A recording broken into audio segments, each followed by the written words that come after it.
Muy buenos días a todos, les saludamos aquí desde Mi Tiempo con Dios. Un devocional que empezamos a hacer desde su comunidad cristiana Roca de Betel, desde ya hace aproximadamente 2 años. Y el fin de este devocional es que en cada mañana nosotros leemos una fracción de la palabra de Dios. Hemos venido en orden desde Génesis 1 hasta el momento en que traemos hoy, que es Hechos 9. Y lo que hacemos es leer una porción de la palabra de Dios en orden y tratamos de hacer una pequeña meditación de lo que se habla y después oramos para poner peticiones y acción de gracias al Señor. Así que hoy vamos a empezar el capítulo 9 del libro de Hechos.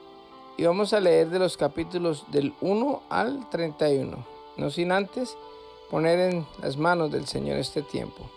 Amado Dios Todopoderoso, yo te doy gracias por esta oportunidad que nos das de leer tu palabra, Señor. Queremos poner en tus manos, Señor, esta lectura, la meditación, y te pedimos de todo corazón, Señor, que tú nos hables, nos ministres y que nos permitas, Señor, guardar, atesorar esto en nuestro corazón y aplicarlo a nuestra vida diaria, Señor. Yo bendigo a cada persona que escuche esos audios y te doy gracias por este tiempo. En el nombre de Jesús, amén y amén.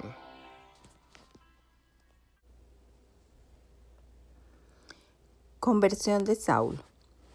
Mientras tanto, Saulo pronunciaba amenazas en cada palabra y estaba ansioso por matar a los seguidores del Señor. Así que acudió al sumo sacerdote. Le pidió cartas dirigidas a las sinagogas de Damasco para solicitarles su cooperación en el arresto de los seguidores del camino que se encontraran ahí. Su intención era llevarlos, a hombres y mujeres por igual, de regreso a Jerusalén encadenados. Al acercarse a Damasco para cumplir esa misión, una luz del cielo de repente brilló alrededor de él.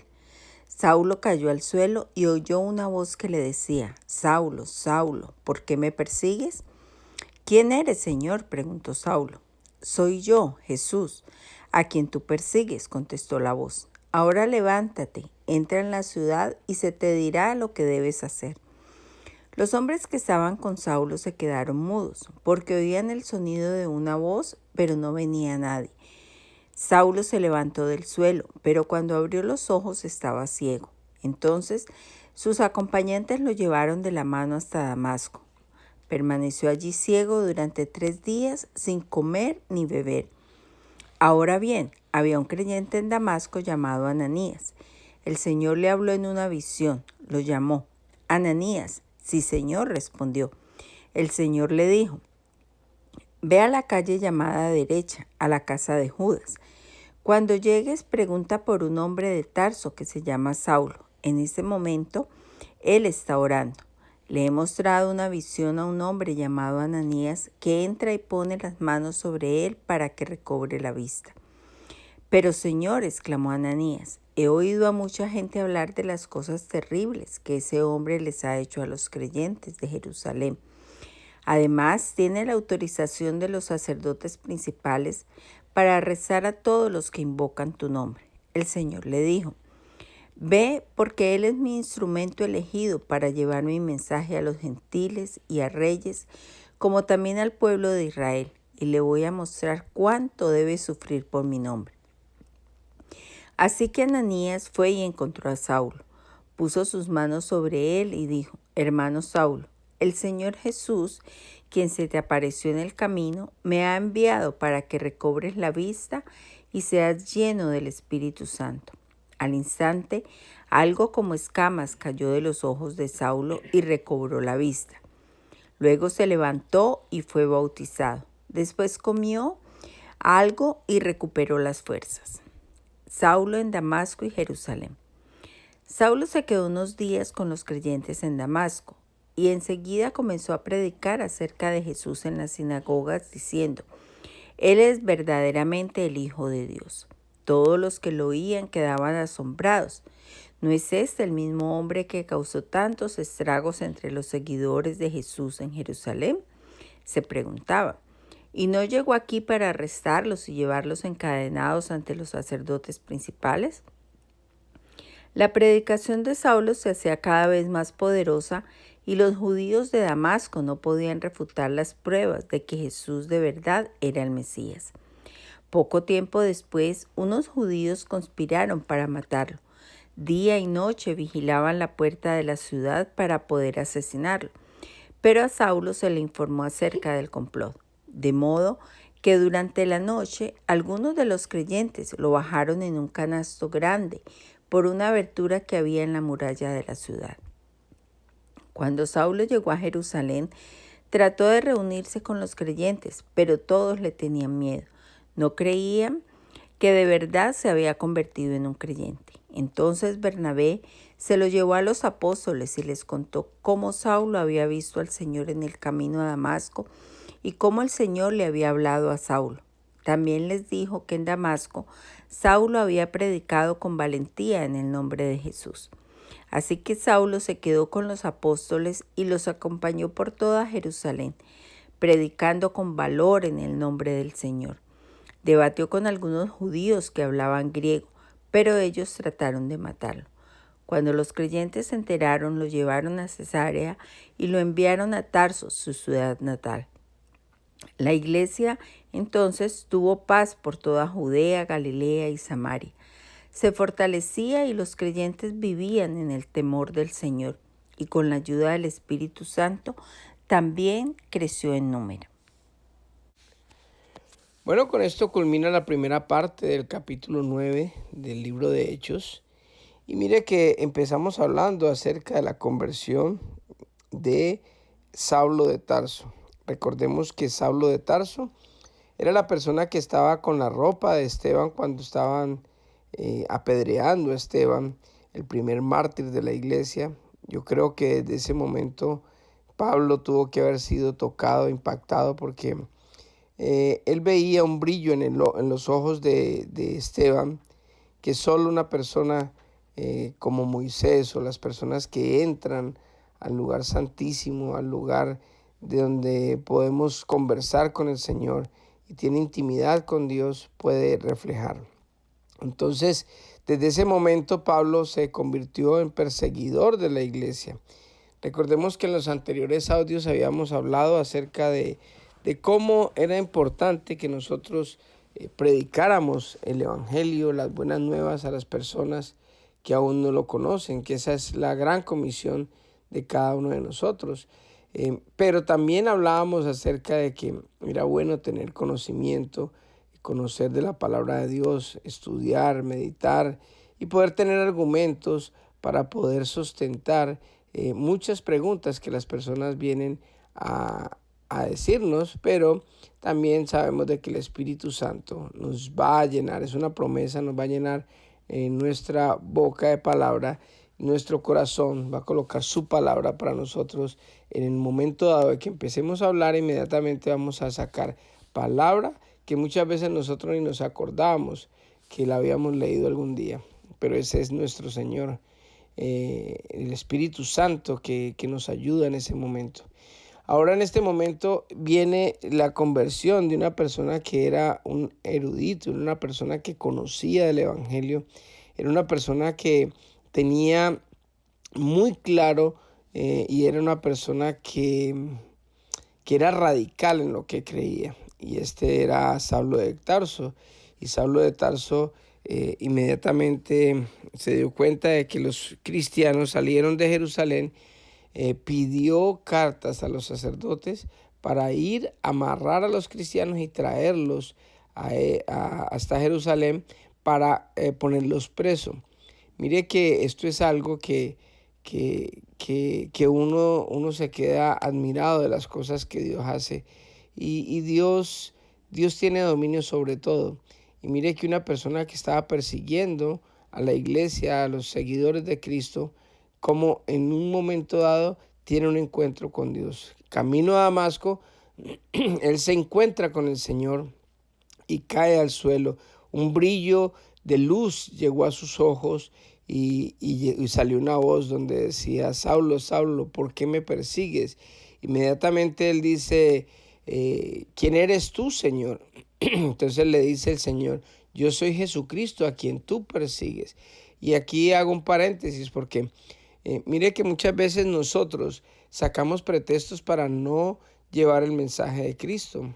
Muchas veces nosotros creemos que somos personas sin conocimiento, que somos personas de pronto que no estamos preparadas para llevar el mensaje de Cristo. Hay tantos obstáculos que el enemigo coloca en nuestra mente que nos sentimos indignos de hablar de Jesucristo. Y en este momento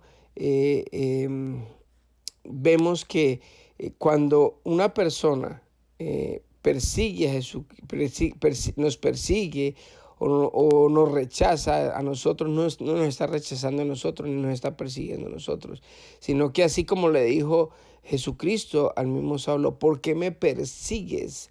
Y uno podría decir, pero es que no estaba persiguiendo a Cristo, él estaba persiguiendo a los seguidores de Cristo. Pero el que se meta con un seguidor de Cristo se está metiendo precisamente con Dios. Y por eso es que la palabra de Dios dice, si Dios con nosotros, ¿quién contra nosotros? Porque definitivamente cuando nosotros nos destinamos a hacer o nos ponemos firmes a llevar y a hacer la obra de Dios, pues hombre, estamos siendo y estamos llevando el nombre de Cristo, estamos siendo representantes de Cristo aquí en la tierra, y el que se meta con nosotros no se está metiendo con nosotros, sino contra el Señor Jesucristo. Así que no le dé temor ni le dé vergüenza al rechazo, porque en el momento en que una persona lo rechaza a usted, no lo está rechazando a usted, sino que está rechazando al mismo Jesucristo. El Señor tiene ese encuentro y le dice, ¿por qué me persigues? Y entonces lo siguiente que viene de la boca de Saulo es, Señor, ¿qué quieres que yo haga? Estas palabras son palabras que nosotros debemos de tener muy en cuenta. Si usted ha tenido un encuentro con Cristo, si usted ha tenido una conversión, si usted ha aceptado a Jesucristo como Dios y Salvador, lo siguiente que uno debe de hacer es, Señor, ¿qué tú quieres que yo haga? Tener esa disposición en el corazón de decir, Señor, hágase tu voluntad. Hágase tu voluntad así en la tierra como en el cielo. Así como era en el cielo, así como es en el cielo, que sea aquí en mi hogar, en mi vida. ¿Qué quieres que yo haga?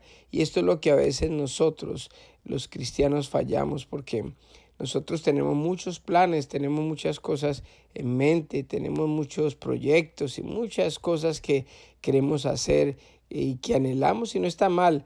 Pero cuando pasamos a ser parte de la familia de Dios, cuando recibimos a Jesucristo como Dios y Salvador, tenemos que empezar más bien, no qué quiero hacer yo, sino Señor, ¿qué tú quieres que yo haga? Y el Señor muchas veces está esperando que nosotros abramos nuestro corazón y que nosotros le digamos al Señor, ¿qué quieres que yo haga? Y esa fue la posición de Pablo. Mire, un siervo, una persona que recién tiene un encuentro con el Señor y se dispone a decirle, Señor, ¿qué necesitas o qué quieres que yo haga? E inmediatamente lo llevaron a Damasco, porque cuando la luz desaparece, él abre los ojos y tiene como escamas en sus ojos, no puede ver. Lo llevan ciego y está 3 días sin comer, en ayuno, completo ayuno, orando.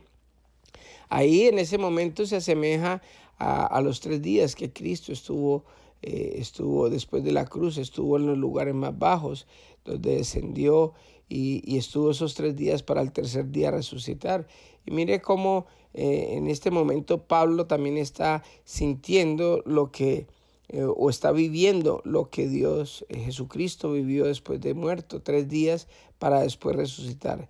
El Señor utiliza a una persona, casi siempre, o casi siempre, no siempre, el Señor utiliza personas para que podamos bendecir a las otras personas, y usa a una persona llamada Ananías, a la cual el Señor le habla y le dice, Ananías, ve a esta casa, la casa de Judas, para que hay una persona ahí que ya le he mostrado que alguien viene, o un siervo llamado Ananías va a venir, va a orar por él y va a recuperar su vista, y ese es Saulo de Tarso. Inmediatamente él dice, Señor, pero esta persona nos estaba persiguiendo, o sea, ¿cómo vamos a orar por un enemigo, por un perseguidor? Y dice, Señor, ve que va a ser instrumento mío, porque va a llevar la palabra a los gentiles y a los reyes y a todas las personas que de pronto no están al alcance de los discípulos o de los apóstoles. Así que Ananías va y entonces le dice a Saulo, Saulo, el Señor me habló y dijo que viniera a orar por ti, y en el nombre de Jesucristo te recupera la vista. Mire qué escena tan maravillosa esta. A la persona que perseguía a los seguidores de Cristo que perseguían, vienen y oran por él, y esa debe de ser nuestra actitud con las personas. Nosotros no debemos de guardar rencor contra nadie, incluso con las personas que no estén de acuerdo con nosotros. A veces nosotros como cristianos, como evangélicos o protestantes, somos rechazados por muchas personas, y nosotros no debemos rechazarlos a ellos tampoco, ni guardar ningún sentimiento contra ellos, sino que hay que orar por ellos. Orar porque en el momento en que Dios toque sus corazones, ellos van a necesitar de una palabra, de una oración, para que Dios, como en medio de la oración, le quitemos la ceguera espiritual que tienen las personas. Porque las personas que no conocen de Dios, que no han recibido a Jesucristo como Dios y Salvador, están como de pronto como Saulo en ese momento, están ciegos espiritualmente, y nosotros debemos orar por la ceguera espiritual de las personas que aún no conocen a Jesucristo. Después de eso van y se bautiza, es lleno del Espíritu Santo e inmediatamente empieza a predicar acerca de Jesucristo. La gente no lo cree porque era un perseguidor y ahora hablando de Jesucristo. Y fue difícil porque incluso trataron ya, cuando se dieron cuenta los judíos que era en serio, pues trataron de matarlo. Lo bajaron por una canasta, se fue a Jerusalén, y los apóstoles y todas las personas le huían porque no creían de esa conversión o de ese milagro que Dios había hecho. Pero sabemos de que para Dios no hay nada imposible, e instrumento es para Dios incluso las personas que han sido perseguidoras del mismo Jesucristo. Así que dejemos por hoy esta conversión. Es muy importante. Este es un momento donde empezamos aquí en adelante ya el ministerio básicamente de Pablo, y esta persona que era Saulo de Tarso, perseguidor de la iglesia, se convierte en el apóstol Pablo. Así que oremos por el día de hoy. Eterno Dios, te damos gracias por la oportunidad que nos das en este día, Señor, de haber podido leer esta palabra, Señor. Te doy gracias, Señor, por la conversión de este hombre que era en un principio perseguidor de la iglesia, Señor. Vemos cómo tú puedes transformar el corazón de las personas, Señor, cuando tú pones, Señor, la mirada en cada persona, Señor, y que se dispone, ellos llegan a tus pies, Señor, y son instrumentos grandes en tus manos, Señor. Gracias por poder meditar, Señor, y poder haber salido de esta ceguera espiritual en la que vivíamos antes, Señor. Y te pedimos, Padre Santo, de que nos acompañes el resto del día, Señor. Bendigo a cada persona que escucha estos audios, Señor, y te pido de todo corazón que nos bendigas a todos el resto del día. En el nombre de Jesús, amén y amén. Que Dios le bendiga a todos y que tengan un hermoso día.